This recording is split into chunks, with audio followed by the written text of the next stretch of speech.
ఈరోజు దేశానికి మోదీ చాలా బలం. ఆయన నిగ్రహం బలహీనత కాదు, అది బలం. ప్రతి ఒక్కరము ఇలాంటి సమయంలో నిగ్రహంగా ఉండాలి. ఇలాంటి సమయంలోనే తుల్లిపోతూ ఉంటాం, లేదంటే ఆవేశపడిపోతూ ఉంటాం. వాస్తవానికి గ్యాస్ సమస్య ఉంది, అలాగే చమురు సమస్య కూడా ఉంది. నేను లేదని చెప్పడం లేదు.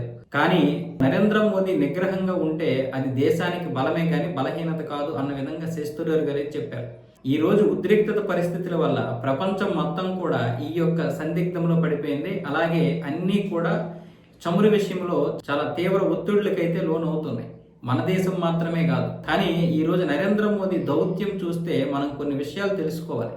దౌత్యపరంగా భారత్ బలంగా ఉంది, ఇంకా బలంగా ఉండాలి. భారత్ అంత బలంగా ఉంది కాబట్టి ఇప్పటికైనా హార్మోజ్ నుంచి కొన్ని నౌకలు రాగలుగుతున్నాయి. అది కూడా మనం గమనించాలి. అలాగే ఇక్కడ నిల్వలు ఉన్నాయి కాబట్టి ఇప్పటి వరకు అయితే ఎంతో కొంత ధర స్థిరీకరణగా ఉంది. ఇప్పుడు డీజిల్కి 22 రూపాయలు పెరిగింది, దాని గురించి కూడా మాట్లాడారు.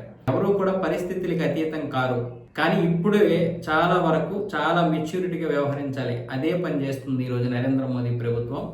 ఇందులో నేనైతే ప్రభుత్వాన్ని తిట్టడానికి ఏమీ లేదు. కాకపోతే ఏవైనా కొన్ని లోపాలు ఉంటే ప్రభుత్వాలు మిగతా అధికారులు తెలుసుకొని వాటిని సవరించే ప్రయత్నాలు చేయాలే తప్ప ఇక్కడ నరేంద్ర మోదీ ప్రభుత్వాన్ని తిట్టడానికి ఏమీ లేదు.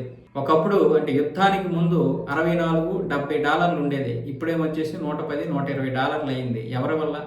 యుద్ధం వల్ల. ఈ యుద్ధాన్ని భారతదేశం ఆపగలదా, లేదా ప్రపంచ దేశాలు ఏమైనా ఆపగలవా? ఇది ఆపాలంటే అమెరికా, ఇజ్రాయెల్, ఇరాన్ ఆ మూడే నిర్ణయాలు తీసుకోవాలి. కాకపోతే మిగతా దేశాలన్నీ ఒత్తిడి పెంచాలి. అంతే తప్ప ఇప్పుడు నరేంద్ర మోదీని విమర్శించడం లేదా భారత కేంద్ర ప్రభుత్వాన్ని విమర్శించడం దీనివల్ల ఏంటి ఉపయోగం? మనం అన్నీ ఆలోచించాలి. నేను ప్రతిదాన్ని కూడా నరేంద్ర మోదీ ప్రభుత్వాన్ని పొగడడం లేదు, ప్రశంసించడం లేదు.